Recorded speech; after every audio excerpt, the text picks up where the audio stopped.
Poucos meses atrás, uma catástrofe chocou o Brasil. Chuvas de 500, 700 milímetros, um terço para a média nacional do período. Mais de 80 mil pessoas desabrigadas. Realmente um caos vivenciado pela população do Rio Grande do Sul. Hoje, continuando a nossa série sobre revisão dos contratos, vamos falar mais especificamente dos contratos no agronegócio e como esta revisão é possível para ajudar, né, os produtores rurais que acabaram lidando ali com perdas de toda a sua safra. Eu sou a Maria Fabiana, sócia do PG Law. Eu sou Thomas Santana, sócio do PG Law, e você está no PG Oner.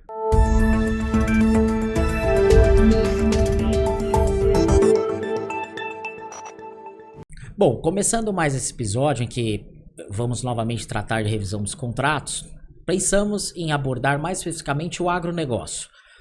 E, óbvio, a situação do Rio Grande do Sul, ou seja, produtores rurais envolvidos na catástrofe que realmente assolou aquela população, o que também pode ser transportado para situações no resto do Brasil.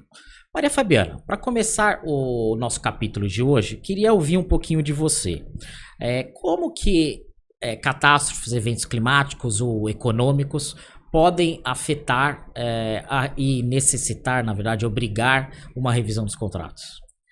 Bom, na verdade, Thomas, a princípio, né, como a gente até comentou no episódio anterior, quando a gente fala de contratos empresariais, a rigor não existe essa possibilidade de uma revisão, né, ampla e restrita. Então, poderia dizer que, a princípio, esses eventos climáticos ou mesmo eventos econômicos, eles não beneficiariam nenhum dos contratantes, nem para mais, nem para menos, né?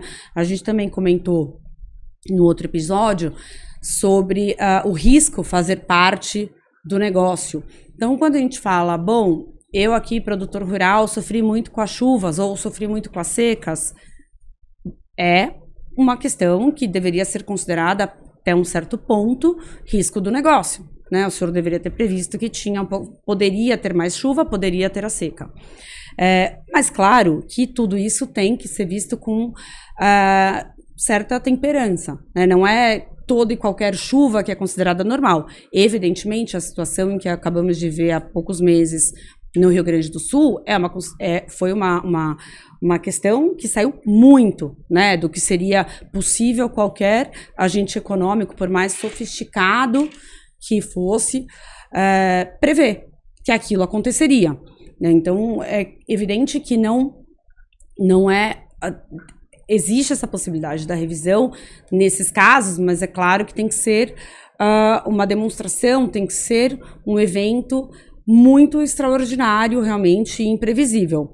Por outro lado, usando também um exemplo um pouco mais antigo, mas com relação a alterações econômicas, lá na época do 98, por aí, quando a gente tinha uma época em que o real era paritário ao dólar, né, os contratos eram 1 para 1, muitas pessoas fizeram ali o leasing dos seus carros atrelado ao valor do dólar. E de repente, e foi mais ou menos ali de repente, de um dia para o outro, o dólar que era 1 para 1 virou 2 para 1. Então, o contrato daquelas pessoas, dos seus leasings de carro, dobrou de valor. Isso é um evento extraordinário e imprevisível?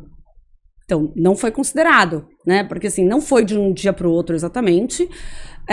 E aquela manutenção ali era uma manutenção do 1 para 1. Era uma manutenção artificial. O Brasil, historicamente, é um país que tem altos índices de inflação, milhões de anos, tem esses eventos voláteis de câmbio e tal.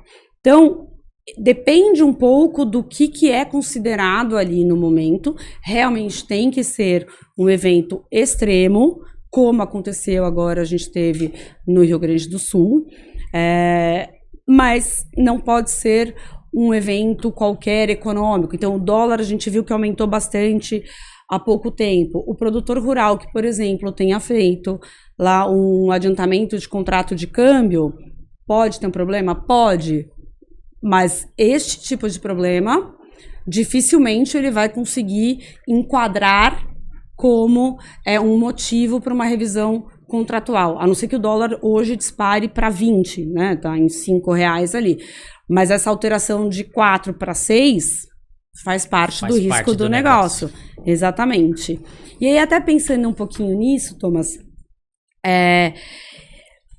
quais são, né, os principais contratos aqui? Eu falei aqui de contrato de adiantamento de câmbio.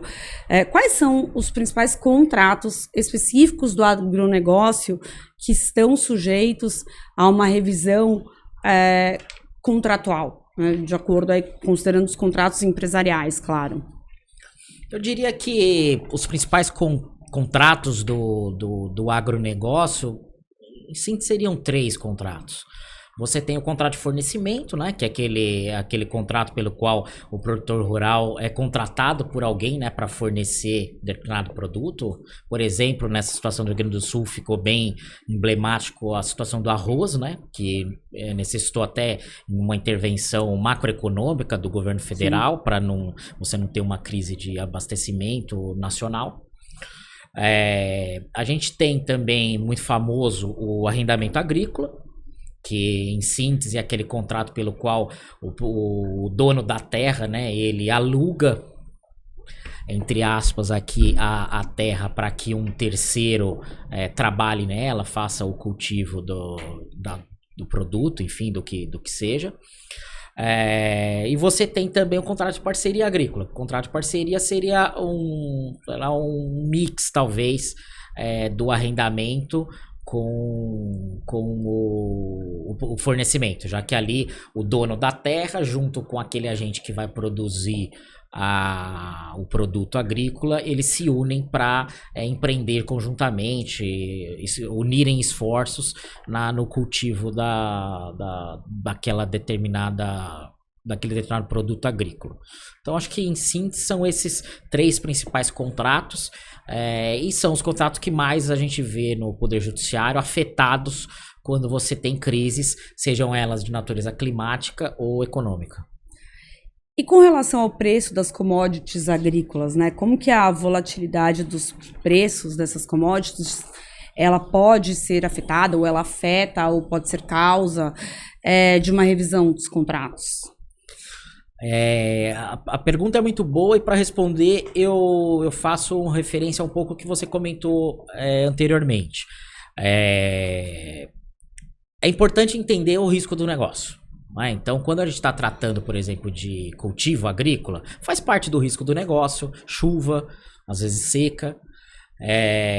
Agora, não faz parte do risco do negócio uma chuva excessiva, fora do tempo previsto, uma seca excessiva, fora da realidade natural, ou uma oscilação de mercado que afete, por exemplo, uma pandemia que afete o principal exportador ou importador de determinado produto agrícola. Essas são situações que não estão ali dentro do risco do negócio, elas fogem do risco do negócio.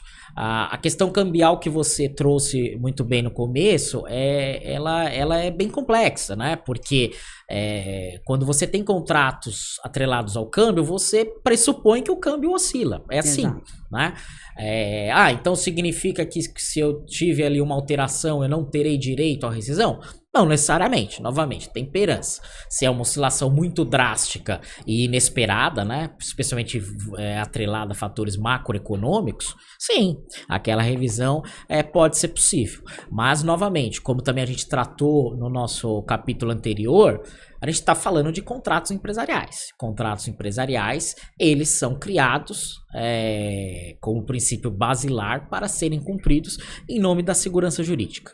Então, realmente, aqui o que vai dizer se o contrato vai ser realmente revisto ou não é a capacidade de prova daquele que alega, né, a onerosidade no fato concreto. E eu concordo com você até nesse ponto. Com relação a essa questão dos eventos, né, do volatilidade, em que, assim como os contratos que são atrelados ao câmbio, eles têm, por natureza, né, essa oscilação do câmbio, da mesma forma, as commodities agrícolas, elas também têm, por natureza, uma oscilação no seu preço, e elas oscilam de acordo ali com o mercado próprio. Então, tem épocas em que o café sobe, tem outras que ele desce. E isso para todas as commodities, né? Então, me parece que é um pouco difícil, a não ser que seja uma oscilação extrema, falar aqui numa revisão de um contrato por conta de uma oscilação que talvez fosse normal ali, né? Se é uns 10% para mais, para menos, ou até mais. E aí, Thomas, até pegando essa ideia aqui de oscilações e tal, que cláusulas desses contratos, que até você já mencionou quais são os principais, os contratos agrícolas, você vê que podem ser revistas nos tempos aí de crise ou dessas situações extremas, em que a gente tenha, talvez ali, os requisitos, né, da teoria da imprevisão, da onerosidade excessiva. Quais cláusulas que você vê que seriam as principais ou mais comuns de serem objeto aí da revisão? Não, seguramente as cláusulas que são objeto de revisão com maior rigor, com maior frequência, são as cláusulas de preço e aquelas que estabelecem condições de produtividade. Eu diria até que as de preço são aquelas que são mais difíceis de serem revistas, porque novamente dentro das situações a gente está falando do risco do negócio, e esse risco ele pode trazer uma onerosidade para uma parte e um benefício para outra, mas não necessariamente a onerosidade excessiva. Mas especialmente as condições de produtividade, porque essas eu acho que elas são mais facilmente revistas, porque você tem ali realmente uma situação às vezes de descompasso. Às vezes você está prevendo uma produtividade que ela foi afetada, por exemplo, no caso aí do Rio Grande do Sul, por um evento imprevisível, incerto. E não dá para se falar que a produção vai ser mantida. Não vai. Ali, em alguns casos, a produção acabou. Exatamente. Então, é um contrato digno de ser revisto, pelo menos no quesito da produtividade. Bom, olha, aquilo que você tinha que produzir em 1 ano, agora você vai produzir em 2. Vai me dar mais tempo para aquela produção. Ou vai diminuir essa produção, ainda que seja mantido o tempo do contrato. Eu acho que é uma situação de buscar o reequilíbrio econômico-financeiro desse contrato. Então, na hora que a gente está falando disso, fatalmente estaremos tratando de preço e também da entrega, da produtividade que aquele contrato agrícola estabelece. Eu acho interessante também, pegando essa ideia do que você falou, por exemplo, cláusulas de garantia em que a própria produção ou a safra, né, é dada em garantia. A gente vê isso muito comumente também nos contratos agrícolas. E se toda a produção foi perdida por causa de um evento realmente extraordinário, imprevisível, essa cláusula também ou acaba-se totalmente a garantia, ou é uma cláusula que precisaria passar ali minimamente por uma revisão, né, ou para a próxima safra, ou para algum outro tipo de garantia, eventualmente. Você toca num ponto importante, e aí eu lhe faço uma pergunta. Como você vê que produtores rurais poderiam adotar uma medida proativa, preventiva, no sentido de rever esses contratos, sem necessariamente precisar, né, necessitar socorrer do Poder Judiciário para isso? Eu acho que as duas palavras que você usou são perfeitas. Proatividade e agir, né, preventivamente ou tempestivamente é muito importante. Então, numa situação como essa, primeiro, realmente, antes de tentar qualquer busca ali pelo Poder Judiciário, né, de socorro ao Poder Judiciário, me parece que o produtor rural que está vendo ali que essa situação está caótica ou está prestes a ficar complicada, ou mesmo quando, né, numa situação como a gente teve essa extrema do Rio Grande do Sul, em que simplesmente ali em uma semana ele perdeu tudo,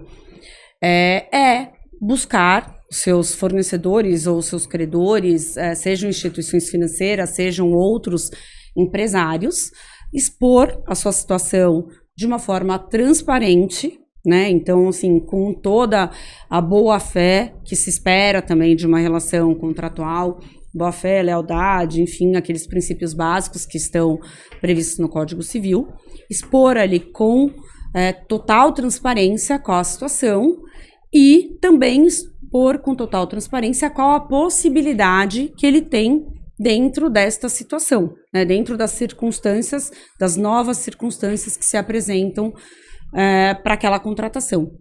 Então, acho que essa atuação proativa, como você mesmo disse, preventiva e principalmente de boa fé, né? E claro, a boa fé dos dois lados, né? Um sem querer puxar ali. Exatamente. Então, por exemplo, o produtor vai ali e mostra, olha, realmente perdi, sei lá, 80% da minha safra. Então, se eu ia te pagar 100, não vou mais conseguir te pagar 100, consigo te pagar 50 e me dar um pouco mais de prazo. Agora, se ele falar, não consigo mais te pagar 100, vou pagar 2, né? Então, acho que também tem que ter ali, por isso que eu digo, acho que essa boa-fé, lealdade contratual, essa transparência de ambas as partes é muito importante. E, basicamente, é entrar em contato, né, preventivamente ou oportunamente, então, sem esperar o negócio degringolar realmente, com esses seus credores ou com outro contratante, explicando essa situação da melhor forma possível e pedindo ali uma revisão extrajudicial, buscando o que é possível dentro das novas circunstâncias. Eu acho que não tem grandes segredos a não ser ir buscar esse contato direto, né? Essa tentativa eu acho direta. que até puxando um pouquinho a brasa para a nossa sardinha, eu diria que mesmo aliás, é importante mesmo nessa fase extrajudicial, você contar com a ajuda de um advogado. Sim. Eu acho que os advogados também, o advogado ele não precisa ser consultado, contratado apenas quando precisam ir ao Poder Judiciário. Claro, eu acho que dúvida. muitas vezes, e cada vez está em voga, alternativas de resolução de conflitos que evitam exatamente levar a questão ao Poder Judiciário. E eu acho que na mediação desse tipo de conflito, a atuação ali do seu advogado de confiança pode ser extremamente importante, inclusive para esclarecer, né, do ponto de vista jurídico, o que é possível ser revisto, porque às vezes a parte ela tem esse desconhecimento, né, de, olha, tá bom, eu estou de boa fé, quero fazer o que é possível, mas assim, o que é o possível, né, até onde eu posso chegar, como realmente mostrar esse possível para outra parte, de modo que a gente chegue no objetivo comum. Então, eu acho que contar também com essa assessoria nesse momento pré-litígio e talvez até que evite o litígio é extremamente importante. Sem dúvida. E aí até, também agora você falou em mediação, também é um ótimo formato de tentar se buscar aí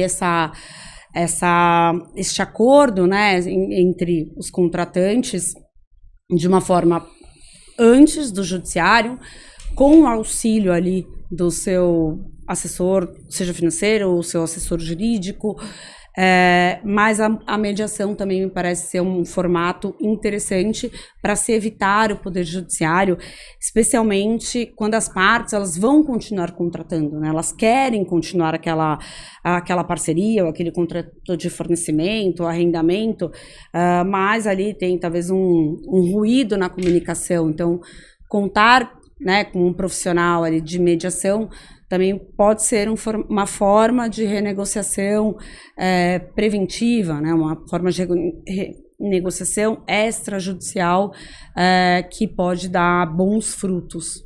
Não, legal, acho que a gente conseguiu esclarecer para o pessoal de casa muitos dos pontos. Óbvio que é uma situação bastante complexa e que demanda uma análise específica do caso concreto, mas acho que algumas pinceladas aqui importantes ficaram para o pessoal de casa.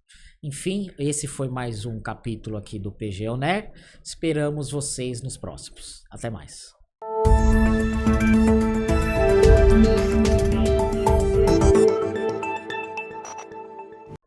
Muito obrigada a todos que assistiram mais esse episódio do PG On-Air. Se você está no YouTube, não deixe de se inscrever no nosso canal e ativar as notificações e também nos seguir nas principais redes sociais. E se você tem alguma dúvida, comentário ou sugestão, deixa aqui também pra gente que nós responderemos assim que possível. Até a próxima semana e obrigada novamente por estar conosco nesse episódio do PG On-Air.